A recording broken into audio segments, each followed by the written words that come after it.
Me and my friends are using a Ouija board for the first time. It keeps asking people to leave the room. I'm using this post to chronicle the events of this evening as they have been truly fascinating. Some quick backstory.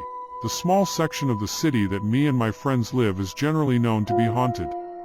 And even if you're not a believer in the supernatural, it's at least a bit eerie. I'm not going to dox myself by stating the location, but let's just say that creepy sightings and murders deaths do too. For most people, this means you move away as soon as they can. For folks like me and my friends, who absolutely love all things spine-chilling, it generally makes for a pretty good. Our Halloween parties are awesome. Most of our drinking nights have some sort of spooky game interlaced into them, and if you have literally nothing to do on a Friday night with your friends, you can always go on a tour of some of our haunted locales. So with that background established, let's cut back to tonight. Me and my closest 3 pals decided to try our hand. Were we going to be normal and try the Ouija board in one of our family attics? Nah, too basic. We instead decided to trek up together to, what I shit you not, is an abandoned treehouse left in an elevated section of our. What could go wrong, right? We climbed up to the treehouse, set down a spooky themed rug, lit some candles, and brought. Despite my pretty extensive resume of dealing with all things creepy, I'd never actually tried a Ouija board before, so we went into this excited to break every rule in the book. We weren't going to do a seance, we were going to ask whatever we want, and we didn't need to worry about being respectful to the spirit, etc. We figured if something interesting were to. We sat in a circle around the Ouija board and got started asking the simple question, is there a spirit with us? With all, no real response. We fluttered the planchette in a few different directions, but we could tell we were kind of forcing it. We asked a few other questions. What is your name? When did you die? Etc. But nothing really came of it. After trying for the next half hour and not really getting anything in the form of a response, we decided that we left the Ouija board out just in case we'd get luckier later in the night. Amidst a break in our storytelling where everyone was grabbing drinks and snacks from their bags, I decided to give them. I placed my hand on the planchette alone and whispered the following question, will you please grace us with your presence? It's hard to explain, but you kind of know when something is moving on its own versus you sort of subtly and subconsciously. This felt real. A tingle went up my spine. It was cool as hell. My hand was moved to the following letters. YES awesome. I looked over to the group and told them that the Ouija board was working again. Excitedly, we all huddled around and placed our hands on the planchette. I followed up with another question. Where are you from? We sat there excitedly waiting for something. Instead, nothing. The planchette was still. The lack of any sort of external force with us was very, very obvious. Disappointing, but I had an idea I wanted to follow up with. I turned to my friend Kevin and asked him, do you want to try doing it solo? It worked for me. Kevin was confused, but he decided to give it a try. We all backed up to give him some space with the Ouija board. He placed his hand on the planchette and repeated my question. Where are you from? His expression changed to shock as he turned to all of us and mouthed, I'm not doing this. To which I excitedly mouthed back, I know. I pulled out a notepad and recorded the answer as the planchette went from letter to letter. I recorded the following, NOTIMPORTANT, love it. A spirit with some sass. I asked Kev to back up for a sec as I approached the Ouija board prepped for one final solo question. I asked, why are you only responding when it's one of us using the board? Yet again the planchette moved effortlessly. It was faster this time, so I said the letters out loud and had another one of my friends, Eleonora, transcribe onto my notepad. The answer was, ONEATATIME, fair enough. I thanked the spirit, my hand still on the planchette. I appreciate your answers, friend. To my surprise and a strange synergy between me and the spirit, I felt compelled to move the planchette again. Asterisk, my friends looked at me skeptically as I said the letters at a time. Are you sure you didn't just force that on purpose? Asked Eleonora. I assured her I definitely didn't. That was definitely from the spirit. At this point, this had been the most clearly supernatural phenomena I'd ever experienced in my life, and I was excited.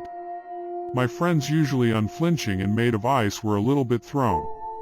Eleonora and Martin looked ever so slightly spooked, but Kev was willing to go with it. Might as well see where this goes, Kev said as he started climbing down from the treehouse. With a slight bit of hesitation, Eleonora and Martin followed suit. Sweet, and actually creepy night. I embraced the quiet amidst the lighting of the candles and the power of the Ouija board. I geared up for my next question. I wasn't going to hold back. Spirit, how will I die? I took in a deep breath, waiting for some movement. Slowly, depends. Interesting answer. If not a bit underwhelming. I geared up for my follow-up. Oh come on Spirit, what about something a bit more specific? My hand moved with the planchette to the following letters.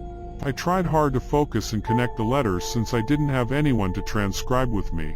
WHATISYOURNAME. We completely dodged my question and asked me my name. Okay, all-knowing Spirit, I assumed you'd already know that. I decided to try tricking it. My name is Belle. Movement from the planchette on the Ouija board. It took me to the letters. DONOTLIE. Well played, Spirit. I gave the spirit my actual name, Jennifer, and continued to see the follow-up response. WHATISYOURFAVORITEFOOD. Honoring the spirit's rules, I opted to tell the truth instead of following truth. Your girl loves Donair, and this spirit deserves to know that. The Ouija board's response, CORRECT, before I could take in the affirmation from the spirit, who is asking who questions. WHATISYOURBIGGESTFEARDONOTLIE. This question took me aback. I wasn't really afraid of anything, or so I thought. So I struggled with it. It took me a few moments. I really thought of it. I kind of cringed at the answer, but it was my truth. Something horrible happening to my little brother. No movement from the Ouija board. Seconds turned into minutes as I kept my hand awkwardly placed on the planchette. Then finally, THANKYOUSENDELEONORA, whelp. I obliged. I thanked the spirit for its time and decided to climb down from the treehouse where my friends were waiting. I passed on the spirit's message and told Eleonora that it was her turn. Martin, Kev, and I spent what must have been 15 minutes standing outside the treehouse while Eleonora was up there. We'd pulled drinks out of our bags and were discussing my experience with the Ouija board so far. Both were incredibly surprised when I told them that the spirit was asking me questions. What kinds of stuff, like my name, favorite food, etc. I answered. Weird. Both Kev and Martin seemed a bit thrown off by it, but I was excited. We looked up at the treehouse as we heard the sounds of someone climbing down. Eleonora had finished her session. She looked traumatized. How was it? I asked her. Weird. All it did was ask me questions. Questions like Kevin asked her. My name, my favorite hobby, my biggest fear. That one took me a while to answer. Kev turned to me. That is a little bit eerie, he said. I agreed. Didn't look like Eleonora was loving it either. But still, the spirit asking us questions? This had been one of the coolest, if not the coolest, paranormal experiences. Eleonora turned to Martin. It said that you were up next. Martin's session seemed longer than the others. We stood outside drinking, talking about the happenings so far and pulling out the occasional snack. That was a little bit traumatizing, said Eleonora. Kevin pointed to her and then up to the treehouse. Agreed, this is kind of messed up, he said. Yeah, but that's the point, I responded. We seek out spooky happenings all the time and we never get lucky. This is an actual legit supernatural experience. I feel like we have to take advantage of it. Even if it's asking us personal stuff? What does it want this info for? Followed up Eleonora. I shrugged. While the biggest fear question was pretty weird, I didn't feel too worried that a spirit knew my favorite food was or what. Our conversation was interrupted by the sound of someone climbing down from the treehouse. Martin had finished up his session. It felt like it had been 30 minutes, which topped the rest of our sessions. We bombarded Martin with questions as he reached the ground. He looked more shell-shocked than Eleonora did. That was pretty fucked up, he started. What did it ask you? I asked enthusiastically. My biggest fear, Martin responded. It's weird, but it felt like it didn't like my answer to that one. It almost seemed annoyed. So was it just silent for a while after that? I asked. No, it asked me way more things after that. What the happiest moment of my life was, who I was the most jealous of, What my biggest life dream was all that stuff it was. Then finally it just wrapped up with thank you and that was that. Martin turned to Kevin. You're up next. Kevin turned to all of us. Here goes nothing, he sighed and started climbing up to the treehouse. We watched him make his way to the top. For the first time in the evening I had a knot in my stomach. Only 5 minutes had passed since Kevin first went up, but he was already climbing down. He was shaking his head as he made his way down the ladder and to our group. Fuck that, said Kevin. Kev, what happened? We asked him. He just shook his head. That shit is dangerous. We need to get the fuck out of here ASAP. I'd never seen Kevin like this. He was uncharacteristically shook. You have to tell us more. What did it ask you? What did it say? But Kevin ignored all of our questions. He started packing up his bag. You guys can play with fire if you want, but I'm out of here. I suggest you guys come too, he said. I watched as Martin and Eleonora started packing up as well.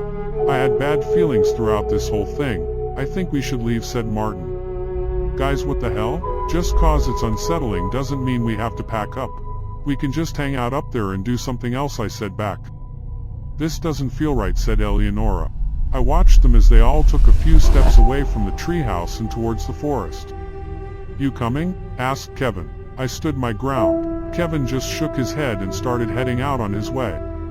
Suit yourself. I had no idea what could have possibly happened up there that would have shook him this much.